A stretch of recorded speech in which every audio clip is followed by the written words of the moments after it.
नमस्कार, स्वागत है आपका और आप देख रहे हैं अपना यूट्यूब चैनल रीमेक एडुपाथ। विद्यालय में गठित की जाने वाली समितियां। जी हाँ, हमारे यहाँ यदि बिहार के परिप्रेक्ष्य में देखें तो हमारे यहाँ प्राथमिक, प्रारंभिक, माध्यमिक और उच्चतर माध्यमिक करके 4 तरह के विद्यालय संचालित होते हैं, यानी 4 स्तर के विद्यालय हैं। तो इन विद्यालयों में वो कौन-कौन सी 6 कमिटियां हैं जिसे गठित करनी होती है। वो कौन सी कमिटी है जो प्राथमिक में होती है तो प्रारंभिक में नहीं होती है, यानी मध्य में नहीं होती है। कौन सी वो कमिटी है जो मध्य में होती है, प्राथमिक में नहीं होती है।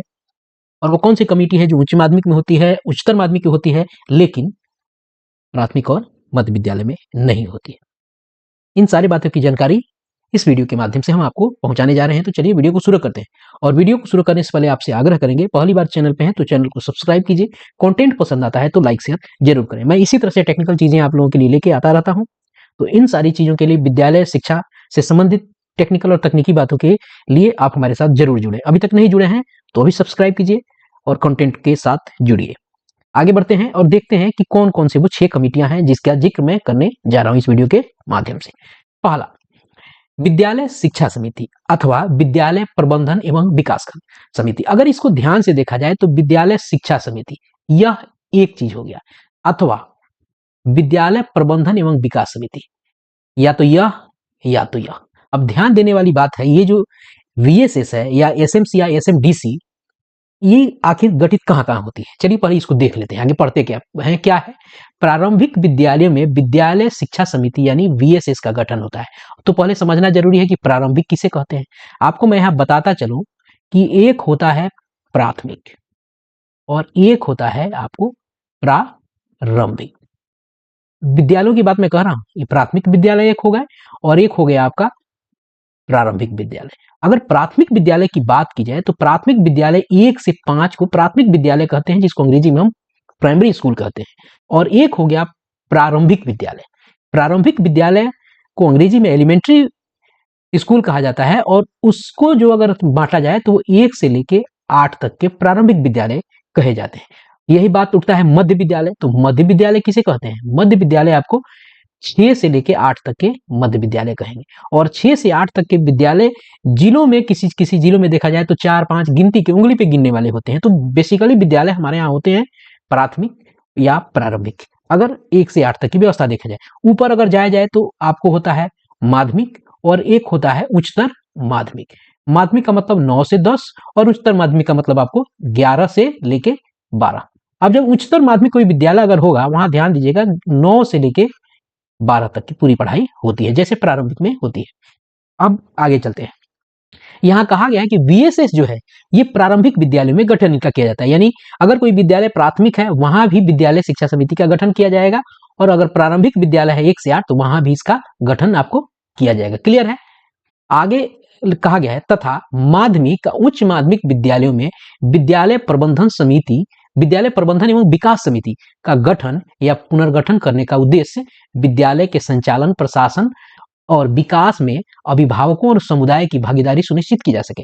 यहाँ तो पहले हम जान रहे थे कि गठन क्या करना है, तो हमने जान लिया कि वीएसएस का गठन आपको प्राथमिक विद्यालय और प्रारंभिक विद्यालय में किया जाता है, और एसएमसी का गठन या एसएमडीसी का गठन आपको माध्यमिक और उच्चतर माध्यमिक में किया जाता है। तो एक बात हो गई कि एसएमसी का जो गठन है वो आपको प्राथमिक विद्यालयों में नहीं होगा, और वीएसएस का गठन है वो आपको माध्यमिक विद्यालयों में नहीं होगा। ये एक बड़ी बात हो गई।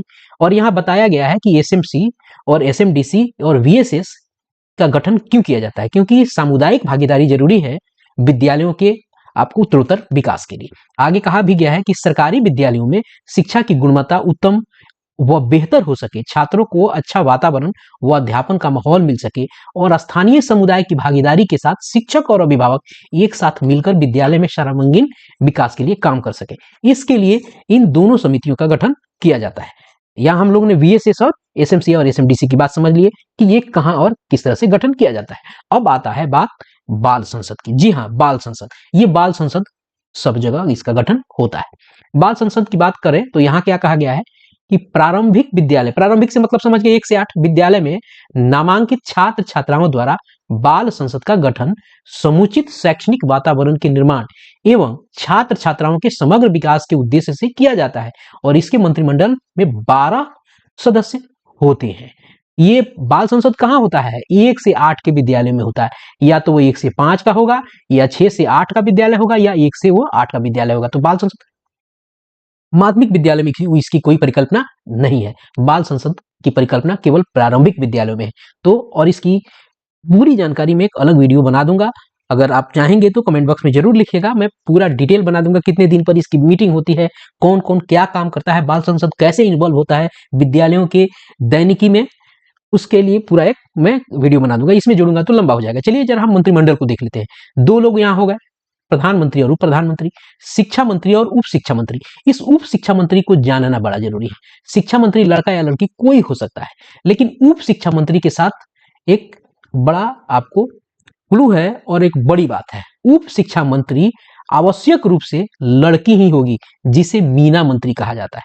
अक्सर लोग ये गलती करते हैं, जब मीना मंच का गठन होता है तो वहां जब मीना मंत्री बनाते हैं, उस जगह उस मीना मंच में उस मीना मंत्री को किसी और लड़की को बना दिया जाता है। मैंने कई विद्यालयों का विजिट किया है, वहां मैंने ये चीजों को देखा है। तो जब भी मीना मंच का गठन किया जाएगा तो और वहां जब मीना मंत्री जो होगी वो बाल संसद की उप शिक्षा मंत्री ही बनाई जाती है। किसी को आप मीना मंत्री नहीं बना सकते हैं। नियम ही है कि मीना मंत्री कौन बनेगी, मीना मंत्री होती कौन है, जो बाल संसद की उप शिक्षा मंत्री होती है उसे ही मीना मंत्री कहा जाता है। और मीना मंच का जब गठन होगा तो आपको मीना मंत्री बाल संसद के उप शिक्षा मंत्री को बनाया जाता है। यहाँ एक टेक्निकल चीज ये है। आगे चलते हैं। एक स्वास्थ्य होता है एवं स्वच्छता मंत्री, और इसका उप होता है यानी उप स्वास्थ्य और स्वच्छता मंत्री। यहाँ आपको 6 लोग हो गए।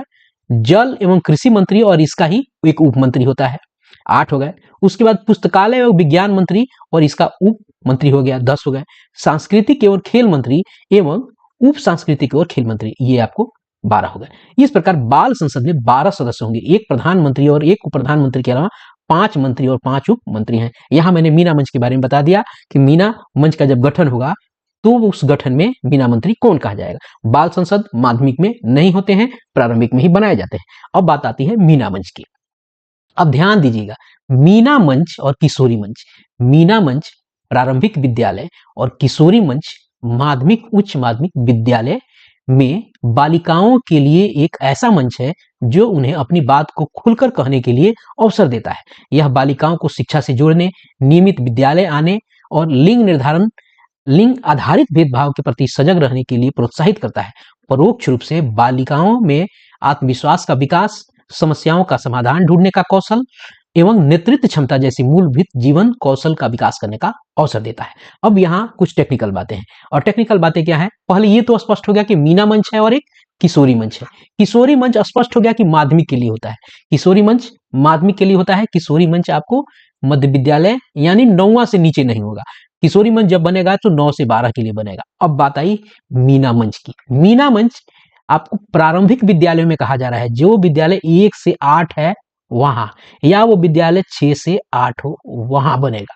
1 से 5 अगर कोई विद्यालय है वहां मीना मंच का गठन नहीं किया जाएगा। स्पष्ट हो गया कि मीना मंच जो है 1 से 5 की, यानी वो विद्यालय 1 से 5 के क्या कहे जाते हैं? वो विद्यालय कहे जाते हैं प्राथमिक। तो प्राथमिक विद्यालय में मीना मंच का गठन नहीं किया जाता है। मीना मंच का गठन जब भी किया जाता है तो प्रारंभिक विद्यालय में किया जाता है, जिस विद्यालय में 6ठे 7वें और 8वें के बच्चे पढ़ते हैं। स्पष्ट हो गया। और मीना मंच में मीना मंत्री बनाया जाता है। और मीना मंत्री कौन होता है? आपको उप शिक्षा मंत्री होता है। किसका?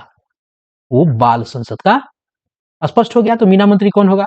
यहाँ किशोरी मंच बनता है। किशोरी मंत्री किसे बनाया जाता है, इसलिए आगे हम और आपको अगर इसकी बड़ी और स्पष्ट विवेचना चाहिए, एक बड़ा अलग से पूरा का पूरा डिटेल चाहिए, तो मैं वीडियो जरूर बना दूंगा। आप जरूर उस पर मुझे कमेंट बॉक्स में बताइएगा। अब बात आते हैं इको क्लब की। ये इको क्लब जो है कौन कौन से विद्यालय में बनता है? पीछे हमने कई चीजें जानी चाहिए। इको कौन सी समिति कहाँ बनती है, कौन सी नहीं बनती है। इको क्लब की जब बात आती है तो सभी सरकारी प्राथमिक, मध्य और उच्च माध्यमिक उच्च विद्यालयों में पर्यावरण के प्रति जागरूकता बढ़ाने के लिए स्कूल में इको क्लब इन स्कूल का गठन किया गया है। यानी ये सभी विद्यालयों में बनते हैं, सभी स्तर के विद्यालय में, प्राथमिक में भी, मध्य में भी, उच्च विद्यालयों में भी। इसके तहत पेड़ लगाना, स्वच्छता अभियान, प्राकृतिक संरक्षण, बागवानी के प्रति बच्चों को जोड़ा जाएगा।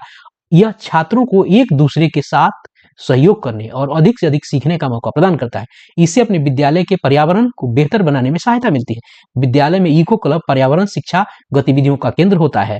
इको क्लब के सदस्यों छात्र छात्राओं में उनके समझ और कौशल को बढ़ाकर उन्हें अपने आसपास के पर्यावरण के प्रति जागरूक और जिम्मेदार बनाता है। अब बात आती है यूथ क्लब की। इको क्लब तो पूरे स्तर के विद्यालय में होता है, चाहे प्राथमिक हो चाहे उच्चतर माध्यमिक हो। यूथ क्लब के तहत बच्चों में जीवन जीने का कौशल, आत्मसम्मान, आत्मविश्वास विकसित करने तथा तनाव, भय एवं संकोच जैसे मनोविकारों को दूर कर सोच में लचीलापन विकसित करने के उद्देश्य से प्रत्येक विद्यालय में यूथ क्लब की स्थापना की जाती है। और ये यूथ क्लब की जो स्थापना होती है ये सामान्यतः उच्च विद्यालयों में की जाती है। आपको यहाँ कहा गया है कि प्रत्येक विद्यालय में यूथ, चूंकि बच्चे यूथ होते ही नहीं है प्रारंभिक विद्यालयों में, वो आपको एडोलेंस पीरियड में ही रहते हैं। वो 6 से 14 के बच्चे ही रहते हैं, आपको 6 से 14 तक के ही बच्चे रहते हैं 1 से 8 वाले विद्यालय में। तो यूथ की व्यवस्था जो बनती है, वो जब यूथ की बात आती है तो वो माध्यमिक विद्यालयों में भी ये स्थिति बनती है, क्लब वहां होता है। उस बात आई आपदा प्रबंधन। ये आपदा प्रबंधन जो है कौन से विद्यालयों के स्तर पर बनता है, चलिए इसको देख लेते हैं। विद्यालय में सुरक्षित माहौल रखने एवं विद्यालय आपदा प्रबंधन समिति का गठन आवश्यक है। विद्यालय आपदा प्रबंधन समिति का कार्य विद्यालय के अंदर और बाहर तथा घर से विद्यालय और विद्यालय से वापस घर तक, यानी H2H इसको कहा जाता है। घर से विद्यालय और विद्यालय से घर, home to home, home to school हो गया और बैक टू होम हो गया, इसी को H2H कहा जाता है। चिन्हित सभी जोखिमों के कुप्रभावों का शमन करना है। अपने विद्यालय के बच्चों और शिक्षकों हेतु विद्यालय को एक सुरक्षित स्थान के रूप में रखना है। यहाँ इसकी बात की गई है होम टू स्कूल, यानी घर से बच्चा स्कूल तक आता है और फिर वो घर पहुंचता है। इस बीच में बच्चे को क्या किसी तरह की कोई परेशानी होती है, कोई आपदा से उसको दो चार झेलना पड़ता है, इसके लिए आपको एक आपदा प्रबंधन समिति जो बनती है इस पर ज्यादा फोकस करना पड़ता है। और ये सभी स्तर के विद्यालय में बनाए जाते हैं, चाहे प्राथमिक हो, मध्य हो, माध्यमिक हो, उच्चतर माध्यमिक हो। इसमें सदस्यों की संख्या 13 होती है। प्रधानाध्यापक की देखरेख में विद्यालय आपदा प्रबंधन समिति का गठन किया जाएगा और इस समिति में 13 सदस्य होंगे।